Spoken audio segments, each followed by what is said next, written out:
सहनाववतु सहनौ भुनक्तु सह वीर्यं करवावहै तेजस्विनावधीतमस्तु मा विद्विषावहै। ॐ शान्ति शान्ति शान्तिः। पठामि संस्कृतं नित्यं वदामि संस्कृतं सदा ध्यायामि संस्कृतं सम्यक् वन्दे संस्कृतमातरं। सरस्वति नमस्तुभ्यं वरदे कामरूपिणि विद्यारम्भं करिष्यामि सिद्धिर्भवतु मे सदा। येनाक्षरसमाम्नायम् अधिगम्य महेश्वरात् कृत्स्नं व्याकरणं प्रोक्तं तस्मै पाणिनये नमः। येन धौता गिरः पुंसां विमलैः शब्दवारिभिः तमश्चाज्ञानजं भिन्नं तस्मै पाणिनये नमः। धडा 36वा, त्यामध्ये आपण आज शिकणार आहोत एक कृत प्रत्यय। कृत प्रत्यय म्हणजे जे धातूंना लागतात त्यांना कृत प्रत्यय असं म्हणतात आणि त्यालाच कृदंत असं सुद्धा म्हणतात। ज्या धातूंना ते लागलेले आहेत त्या धातूंना कृदंत म्हणतात। अकारांत ज्याच्या शेवटी अ आहे, इकारांत ज्याच्या शेवटी ई आहे, कृदंत ज्याच्या शेवटी कृत प्रत्यय आहेत त्यांना कृदंत म्हणतात। मग तवतु, शत्रू, शानच, आतापर्यंत आपण 4 कृदंत प्रत्यय बघितलेले आहेत। मग कृदंत म्हणजे काय एकदा पुन्हा क्लिअर करूया। जे धातूंच्या शेवटी येतात, नंतर येतात, त्यांना काय म्हणतात? कृत प्रत्यय, धातूंच्या शेवटी। आणि जे शब्दांच्या शेवटी येतात त्यांना म्हणतात तद्धित प्रत्यय। अजून आपण पाहिलेले नाहीत पण हळूहळू पाहणार आहोत। मग त्या कृत प्रत्ययापैकी आज आपला पुढचा प्रत्यय आहे तुमुन। हा प्रत्यय आहे तुमुन। या तुमुन प्रत्ययाचा तुम असा शिल्लक राहतो। जसं त मध्ये त राहतो, शत्रूमध्ये अन, असं आपण मानस मध्ये मान, तसं प्रत्येक प्रत्ययाचं काहीतरी शिल्लक राहतं, म्हणजे ते शेवटी येतं। त्याच्यावरून कळतं आपल्याला की हा अमुक अमुक प्रत्यय आहे, तो तमुक तमुक प्रत्यय आहे। तुमुन प्रत्यय ज्याच्या शेवटी तुम असतं त्याला तुमुन प्रत्यय असं म्हणतात। त्याचा अर्थ काय होतो? एक असतं काय शिल्लक राहतं, दुसरी गोष्ट असते त्याचा अर्थ काय होतो। तर तुमुन प्रत्ययाचा अर्थ अं, एखाद्या दुसऱ्या क्रियेसाठी क्रिया करणं। थोडंसं सुरुवातीला अवघड जाईल, उदाहरण सांगितल्यानंतर कळेल। म्हणजे एका क्रियेसाठी दुसरी क्रिया करणं असं ज्यावेळी असेल त्यावेळी तुमुन प्रत्यय होतो। म्हणजे क्रियेसाठी क्रिया, सोपं काय सांगायचं, क्रियेसाठी क्रिया, उदाहरण दिल्यानंतर कळणारच आहे। मग ज्यावेळी क्रियेसाठी एखादी दुसरी क्रिया होत असते त्यावेळी आपण तुमुन प्रत्यय वापरतो। अजून सोपं करायचं म्हणजे ज्यावेळी आपल्याला पर्पज, हेतू सांगायचा असतो, हेतू, त्यावेळी तुमुन प्रत्यय होतो। अजून सोपं झालं हे। उदाहरण बघा, अ, शाळेत जातो। बघा, बालक मराठीमध्ये लिहितो मग संस्कृतमध्ये लिहूया। बालक शाळेत जातो। मग शाळेत जाणं ही एक क्रिया आहे, जाणे ही एक क्रिया आहे। मग त्या जाणे ही क्रियासाठी अजून जाणे ही एक क्रिया आहे आणि अजून एक क्रिया आपण त्याच्यामध्ये ऍड करणार आहोत, शिकण्यासाठी।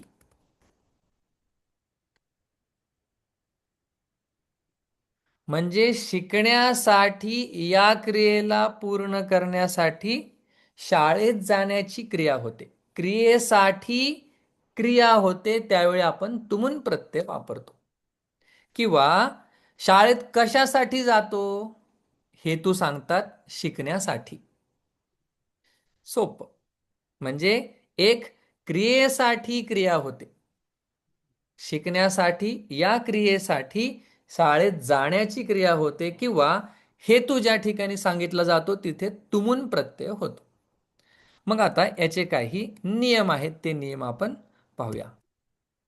सगळ्यात पहिला तुम शिल्लक राहतो हे आपण सांगितलं. आणि अ, दुसरा नियम, एकदा का हा तुमून प्रत्यय झाला त्यानंतर तो काय होतो, अव्यय होतो. म्हणजे तो चालत नाही. जसा परामः रामौ रामाः किंवा पठितः पठती पठतः पठन्ति होतो, तसं हे एकदा का तुम प्रत्यय झाला की तो, जसं पठ पठितुम पठितुमे असं पठिते असं काहीच होत नाही, तो अव्यय बनून जातो. तुम प्रत्यय लागल्यानंतर अव्यय होतो असं लिहूया आपण, म्हणजे जरा क्लॅरिटी येईल. प्रत्यय लागल्यानंतर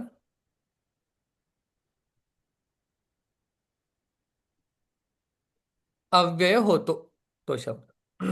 ठीक आहे, चालेल. दुसरा नियम सांगतात बघा. हम्म,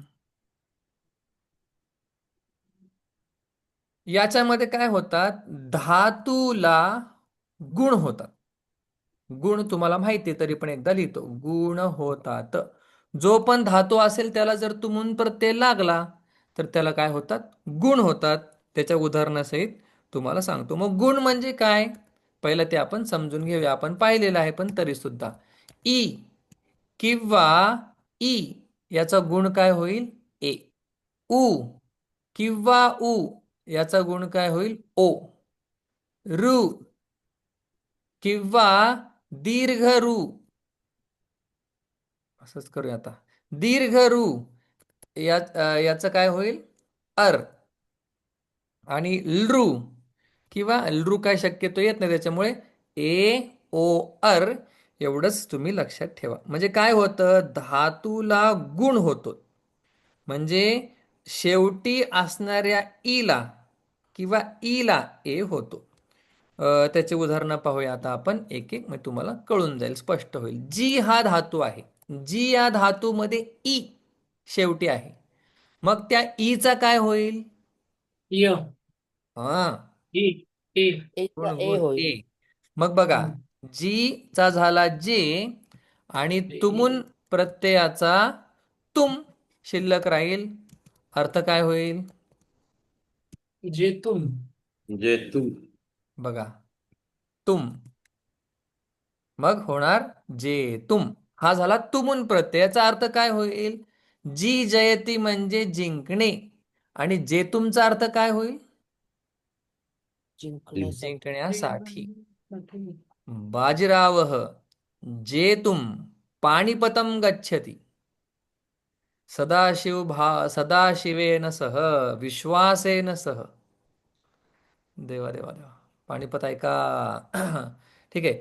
जेतुम, जी चा झाला जेतुम. पुढचा धातू बघा, आहे त्यांनी दिलेला, अं, भू. थोडंसं एक्सप्लेन करावं लागेल पण तुम्हाला कळेल असं सांगतो. भ, मग त्या ऊचा काय होईल, ओ ओ. हो हो. हम्म. आणि वस्तू. हा डायरेक्ट ह्याचं रूप लक्षात ठेवूया. इथं इडागम होतो, इडागम नाही होत, ह्याचं होतं भवितुम.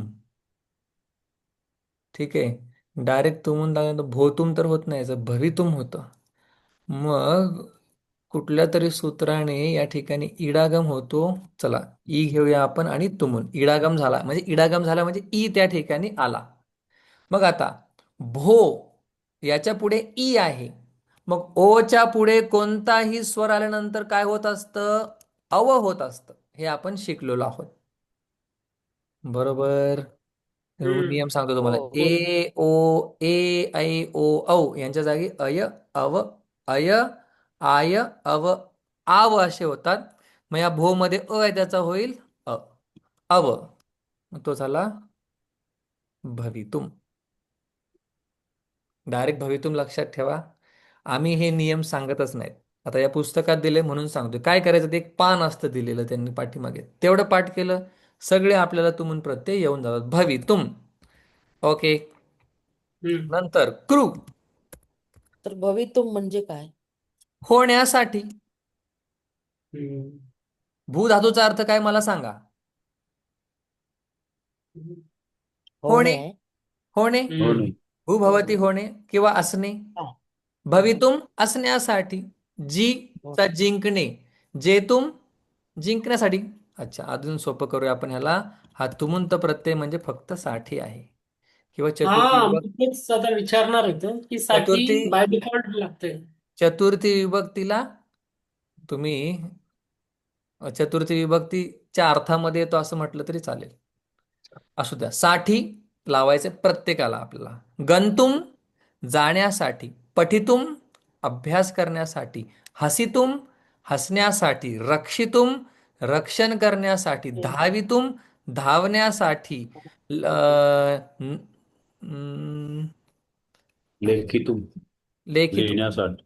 बघा, क्रूचं काय होईल? रूचा अर आणि तुमून प्रत्यय, मग काय होईल? कर्तुम करण्यासाठी. सोपं. हो. हम्म. बघा, मग अशा प्रकारे गुण होतो. लिख, समजा लिख आहे, मग लिख मध्ये काय आहे? ई आहे. ली. हम्म. मग त्या ईचा काय होईल? हे. ए. आणि सेट धातू लेखित असल्यामुळे ई येणार. हम्म. लेखितुम अर्थ लिहिण्यासाठी. लिहिण्यासाठी. लिहिण्यासाठी. ओके. तसं शोच शोचितुम हा गीतेमध्ये दुसऱ्या अध्यायामध्ये एन नंबर ऑफ टाइम म्हणजे खूप वेळा येतो. शुच, भगवान त्यावेळी प्रत्येक वेळी त्याला म्हणतात, शोचितुम न अर्हसी. शोचितुम न अर्हसी, शोक करण्यासाठी तू योग्य नाहीयेस. अरे तू योद्धा आहेस. काय उदाहरणं दिलीत माऊलींनी त्या ठिकाणी. सिंह कधी काय घाबरेल का लढाईसाठी, आणि तू सिंह असून रडतोयस. शुच, ऊचा होईल ओ. हो. शोचितुम. दुसऱ्या अध्यायामध्ये 11व्या श्लोकापासून भगवान जे चालू करतात, अशोचानन्व शोचस्त्वं प्रज्ञावादांश्च भाषसे गतासून गतासुंश्च नानुशोचन्ति पंडिताः नत्वेवाहं जातु नासं नत्वम इमे जनाधिपाः. शोचितुम शोचितुम बऱ्याच वेळा येतं शोक करण्यासाठी.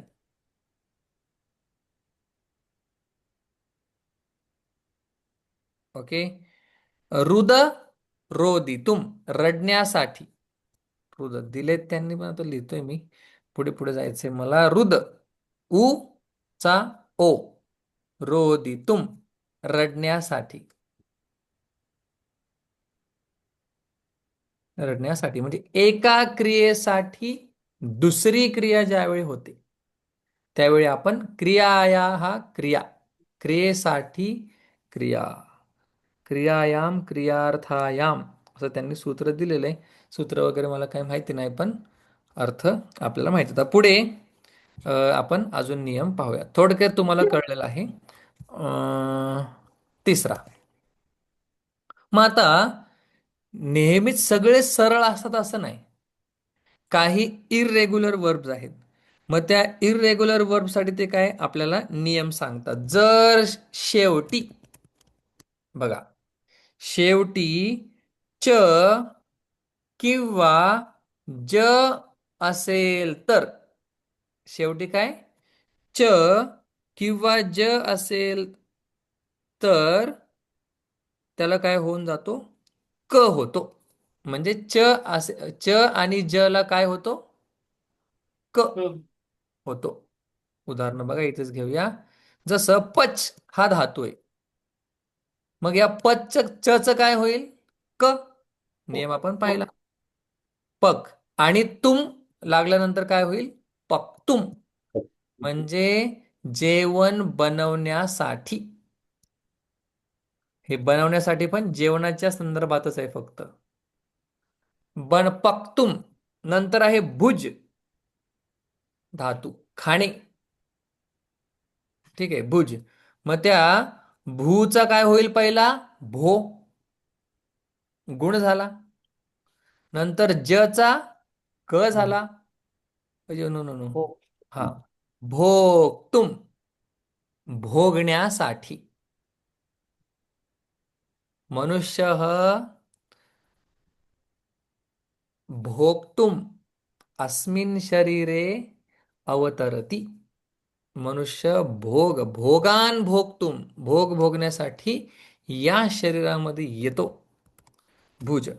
हा झाला एक नियम. ते म्हणतात द असेल तर द ला, द असेल तर त होतो. बघा, धातू आहे छिद. छिद म्हणजे तोडणे किंवा नष्ट करणे. छिनत्ती, छिद. मग त्या छी मधल्या ईला पहिला तर ए होईल. हम्म. छे, छे. आणि त्या द ला काय होतो त. आणि हो. तुमुंचा त, छेदतुम. लेफ्टून. हा म्हणजे छेदण्यासाठी, नाश करण्यासाठी, तोडण्यासाठी, छिन्न विछिन्न करण्यासाठी, छेदण्यासाठी. न कुठला आहे बरं इथं, आणि याच असावा. छेदण्यासाठी नो. ठीक आहे, बघा नंतर मराठी. देन पुढे सांगतात जर भ असेल, भ असेल तर असे छोटे छोटे नियम आहेत, त्याच्यामुळे सगळे सांगत बसत नाही, पण आता चला. भ असेल तर ब होतो. बघा, धातू आहे लभ. मग त्या लभचा काय होईल? हम्म आता इथे अजून एक दोन तीन नियम लागतात. त्या लभचा ब होईल. आणि लब्धूम. लब्धुम. हम्म. मग त्या भचा ध कसा होतो आपण पाहू एक दिवशी, आता त्या फ्लो मध्ये नाही येतो. लब्धुम. ओके. पुढे सांगतात ध ला, ध असेल तर द होतो. ध असेल तर द दिले. ध असेल तर द, द. हा, ध ध त्याने ला ध असेल तर ना, हा हा, धातूमध्ये ध असेल तर बद. धातू. जसं आता धातू द असणारा ह्यांनी नाही दिलेला आहे, बट माझ्यामध्ये ल बध धातू आहे. बध, बधनाती, बद्धुम. I am guessing. ओके, नाही. द तो असं वध रोजी. नाही ना. दिलाय का त्यांनी? हो, ध नाही ला विचारते. ध धच आहे. बरोबर आहे. ध असेल तर ध द होईल. हा, बरोबर. दिलाय ना, दिलाय ना. रुध रुध, रुध दिले. रुध. रुध. हा. रुधचं होतं रो, रोधी. रोधुम, रोधितू. रोधुम. नाही नाही, तुम्ही खाली या, तुम्ही वर येत अजून. खाली या, खाली या. रोधुम. रुध धातू म्हणजे अडवण्यासाठी. बघितलंय आपण हा रोध. मागे. रुदर रडणे आहे ना सर. नाही नाही नाही, तो वेगळा आहे हो. तो हृदय, रुध हा हृदय. नाही हा हृदय. नाही पाहिजे. पाहिलेलं आहे, पाहिलेलं आहे, पाहिलेलं आहे. असं नाही. रोधी. अडवण्यासाठी माझ्या मते. हा, ऑब्स्ट्रक्ट, रोकणा. ओके, रुध धातू, रोकणा. रो, आपण पाहिलेलं आहे, अडवण्यासाठी. नंतर पुढे बघा, पुढचा नियम धातूच्या शेवटी. आता ते असेच नियम सांगणार आपल्याला, कारण की सूत्र वगैरे आपण पाठ करत नाही. सूत्र पाठ करण्यापेक्षा हे नियम पाठ केले भरपूर झालं. धातूच्या शेवटी जर च असेल हम्म. आणि श, श.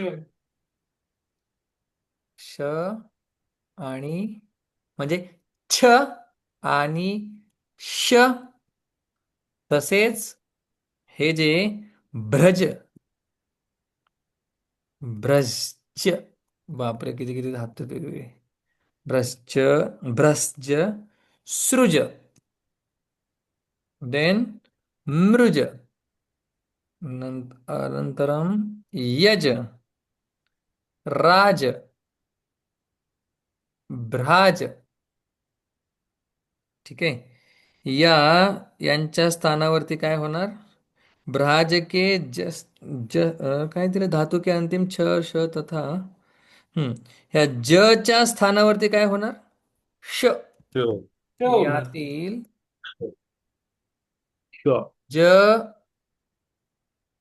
च्या जागी श होईल. षट. बघा उदाहरणार्थ हा जो ष्टुम प्रच्छ आहे, प्रच्छ म्हणजे विचारणे. प्रच्छ छ आहे का आता? आहे. त्याला तुमून प्रत्यय लागणार, काय होणार? श. प्र आणि श. त्या छ ला पण श होतो, त्याचं तुमुंत प्रत्यय होतं प्रष्टुम. पृष्ठ. पुढे सांगतात प्रविश. प्रविश. मग या शला सुद्धा काय होणार? श. प्र प्रविष्टुम म्हणजे प्रविष्टुम प्रवेश करण्यासाठी. प्रष्टुम विचारण्यासाठी, है ना? प्रविष्टुम प्रवेश करण्यासाठी.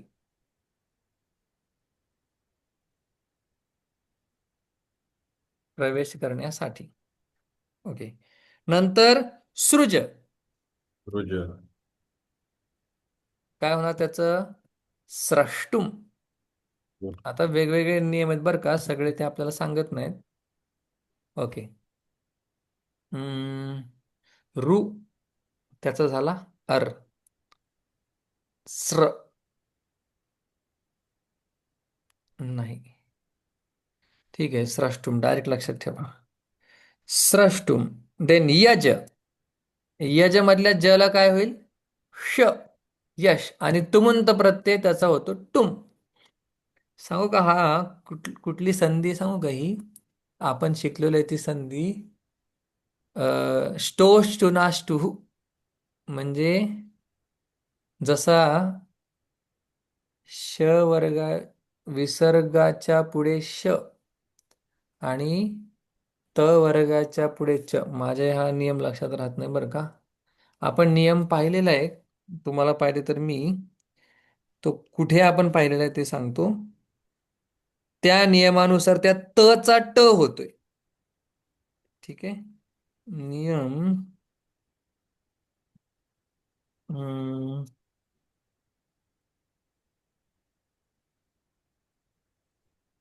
बघा, एक आहे श्चुत्व संधी आणि एक आहे ष्टुत्व संधी. त्या ष्टुत्व संधीमुळे काय होतंय? या ठिकाणी त चा ट होते. जसं तुमून आहे, मग यस्तुम व्हायला पाहिजे, यशतुम. पण त्या त चा ट होतोय. त वर्गाच्या जागी ट होतोय त्या ठिकाणी. चला ठीक आहे, लक्षात ठेवा. डायरेक्ट सगळंच मागे जात तर असेल तर. सृष्टुमचा अर्थ काय? हा, सृष्टुम सृष्टुमचा स्रष्टुम म्हणजे सृज म्हणजे उत्पन्न करणे. मग याचा अर्थ काय होईल? उत्पन्न करण्यासाठी करण्यासाठी. उत्पन्न करण्यासाठी. यष्टुमचा अर्थ काय होईल? यज यजती म्हणजे यजन करणे. मग यजन करण्यासाठी.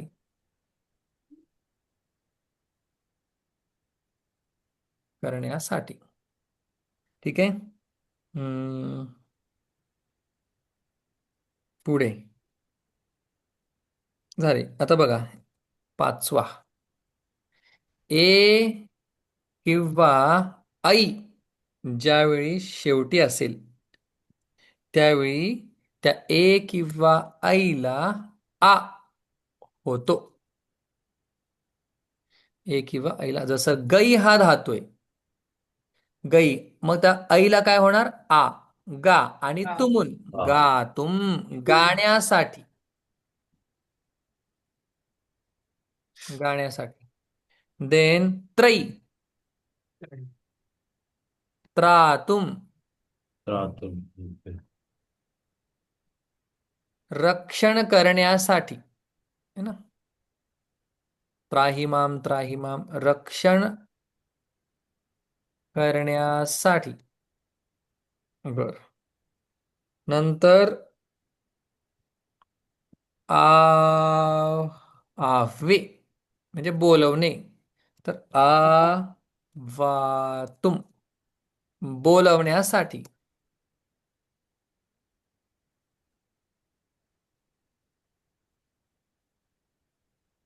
चलो ओके. शेवटचा नियम राहिलेला आहे. धातूच्या शेवटी म असेल तर, जसं गम रम असेल तर त्या म ला न होतो. गम त्याचं होतं गंतुम. रम गंतुम म्हणजे जाण्यासाठी. रम जाण्यासाठी रमतुम रंतुम म्हणजे रमण्यासाठी. गंतुम जाण्यासाठी लिहितो चला.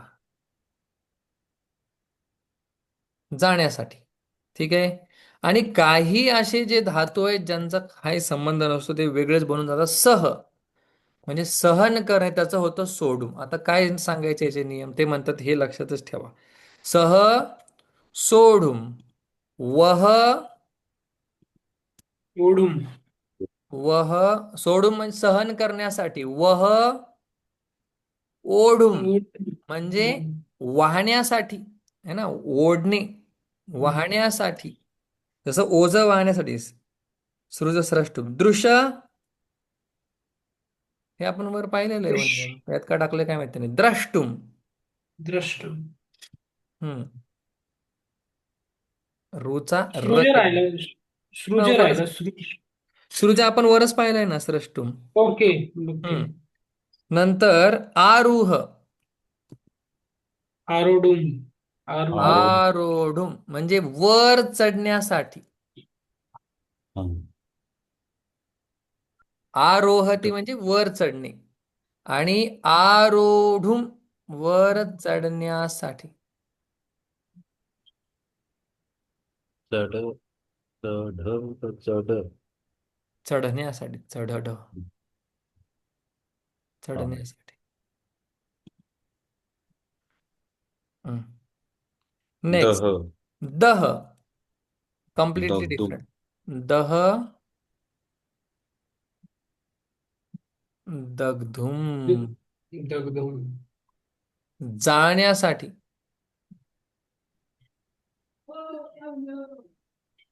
जाळण्यासाठी. अशा प्रकारे हा तुमुंत प्रत्यय आहे. पटापट आपल्याला पुढचं बघायचंय. आता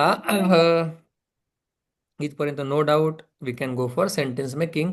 त्याच्या आधी ते सांगतात की ह्याचा अजून एक वापर काय आहे. हा जो प्रत्यय आहे हा शक्यतो अ, शक्यतो म्हणजे मोस्ट ऑफ द टाइम तो इच्छती या धातू बरोबर किंवा शक्नोती या धातू बरोबर येतो. इच्छती किंवा शक्नोती. जसं मी 2-4 उदाहरणं सांगतो म्हणजे तुम्हाला कळेल. अहम गंतुम इच्छामि मी जाण्याची इच्छा करतो. आता इथं साठी अर्थ होत नाही कारण की सगळीकडे मराठी आणि तो फिट नाही बसणार आहे. अहम गंतुम इच्छामि, अहम भोक्तुम इच्छामि, अहम पठितुम इच्छामि असा तो इच्छती बरोबर येतो. आणि कधी कधी शक्नोती बरोबर सुद्धा येतो. म्हणजे करू शकणे किंवा शक्यता ज्यावेळी आपण दाखवतो. अहम पठितुम शक्नोमि मी अभ्यास करू शकतो. अहम गंतुम शक्नोमि मी जाऊ शकतो. ज्यावेळी आपण शक्यता दाखवतो त्यावेळी शक्यता. मग हा जो तुमुंत प्रत्यय आहे हा इच्छार्थक धातू काय म्हणू याला आपण. इच्छार्थक धातू म्हणजे ज्या ज्या ठिकाणी इच्छा एक्सप्रेस होते त्या धातूंबरोबर काय तुमून प्रत्यय होतो. मग मी करू शकतो, येऊ शकतो, जाऊ शकतो हे सुद्धा काय हा धातू काय व्यक्त करतो. इच्छा व्यक्त करते. म्हणून याच्याबरोबर तुमुंत प्रत्यय येतो. एकदा आपण शक्नोती धातू बघूया आणि पुढची एक कॉन्सेप्ट लक्षात घेऊया. शक्नोती थोडासा वेगळा चालतो, पण बऱ्याच वेळा आपल्याला पाहायला भेटतो. देवा. हम्म. शक्नोती. शक्नोती हैव यः सोढुं प्राक्शरीरविमोक्षणात्. शक्नोती बघा, टू बी एबल टू, शक्य होणे. कसा चालतो तो? हा नाही तो.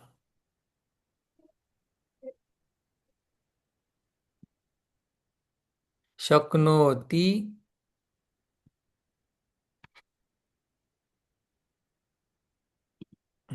शक्नोति, शक्नुतः, शक्नुवन्ति, शक्नोषि, शक्नुथः, शक्नुथ, शक्नोमि, शक्नुवः, शक्नुमः. जर काहीच नाही लक्षात आलं, हे एवढं 2 आणि 3 आणि 4 एवढे आपल्याला सध्या तरी लक्षात ठेवा. शक्नोति, शक्नुवन्ति, शक्नोमि, शक्नुमः. फक्त तेवढं लक्षात ठेवा. मग अहम गंतुम शक्नोमी, अहम पर्वतम आरोढुम शक्नोमी, मी पर्वत चढू शकतो. वयम संस्कृतम पठितुम शक्नुमः, आपण संस्कृत शिकू शकतो. वयम संस्कृतम पठितुम इच्छामी, आम्ही संस्कृत शिकण्याची इच्छा करतो. मग याचे इच्छार्थक जे धातू आहेत त्यांच्यामध्ये काय होतं, तुमुंत प्रत्यय वापरला जातो. उदाहरण सोडवू तेव्हा आपण अनेक वाक्य येणार आहेत. शेवटचा नियम बघा. हा जो तुमुन प्रत्यय आहे याचा अजून एक वापर लक्ष द्या. हा तुमुन प्रत्यय आहे याचा अजून एक वापर असा आहे की याच्या समोर काम आणि मनस असे शब्द लागलेले आपल्याला संस्कृतमध्ये दिसतात. ऐका, तुमुन प्रत्ययासोबत काम किंवा मनस असे शब्द लागलेले आपल्याला दिसतात.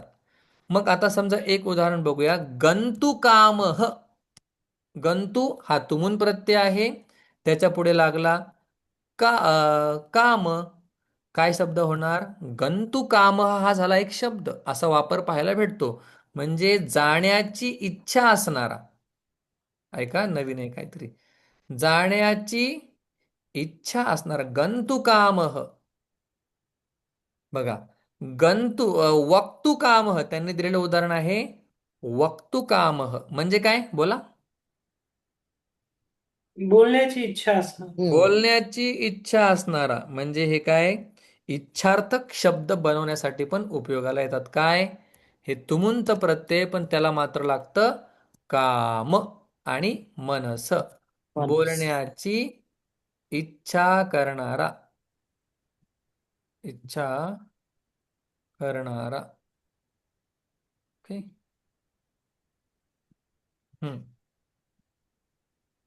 मग आम्हाला कळलं की काम शब्द लागतो. गंतु काम, पठितु काम म्हणजे अभ्यास करण्याची इच्छा करणारा. धावितु काम, धावण्याची इच्छा करणारा असाही वापर पाहायला भेटतो. आता मनस शब्द एकदा आपण लावूया. बघा, वक्तु, थोडंसं लक्ष द्यायचं तुम्हाला जास्त. वक्तु मनस, मग शब्द काय झाला तो? वक्तु मनस. मनस. मग हा चालतो कसा? जरा विचित्र चालतो तो. वक्तु मनसाः, वक्तु मनसाः रामः. आता हा पुल्लिंगामध्ये, ठीक आहे. वक्तु मनसाने, वक्तु मनाः कामा, वक्तु मनाः वसंतः, बोलण्याची इच्छा करणारा वसंत.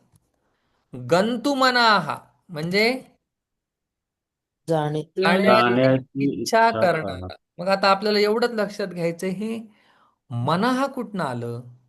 तर आता बघूया. हे काम तर कळलेले राम सारखं, करेक्ट. हो. स्त्रीलिंगामध्ये तुम्हाला आता माहितीये, आ लावायचा फक्त गंतु कामा, वक्तु कामा, हसितु कामा. आता इथे आपण बघूया हे वक्तु मना हा कसं झालं. मग आता हा शब्द कुठला आहे मला सांगा बरं एकदा. मनस शब्द आहे. म्हणजे याच्या शेवटी काय आहे? ओ हा, ओ ओ मनस. काय आहे बरं, सांगा बरं. सॉरी मनस सॉरी, स नाहीये, व्यंजन आहे, स. स आहे अर्धा का आहे ना नाही? तो. शेवटी हा. हा स हलंत आहे. आहे. म्हणजे हा सकारांत शब्द आहे का नाही? हम्म. मग मला हा मनस शब्द कसा चालतो हे जर समजायचं असेल तर मला एक सकारांत शब्द शोधायला लागेल.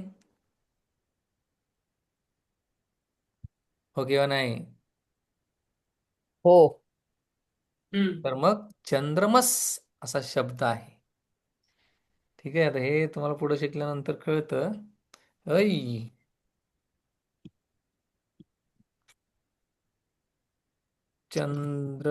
चंद्रमाहा. अरे देवा, चंद्रमस असा शब्द आहे, काय येत नाहीये. अरे रे, धातू पाठात चाललेलं आहे आपलं गड. धातू बघतो सर, शब्द पहा. हा, हम्म. तेच म्हटलं. चंद्रमस हा शब्द आहे. बघा, चंद्रमस हा शब्द कसा चालतोय त्याच्यावरून तुम्हाला कळेल की तिथं चंद्र वक्तुमना हा का झालेला आहे. देवा. ठीक आहे, मीटिंग एंड झाल्यानंतर पुन्हा या. हा जो चंद्रमस शब्द आहे त्या चंद्रमस शब्दानुसार तो वक्तुमनस शब्द चाललेला आहे. देवा.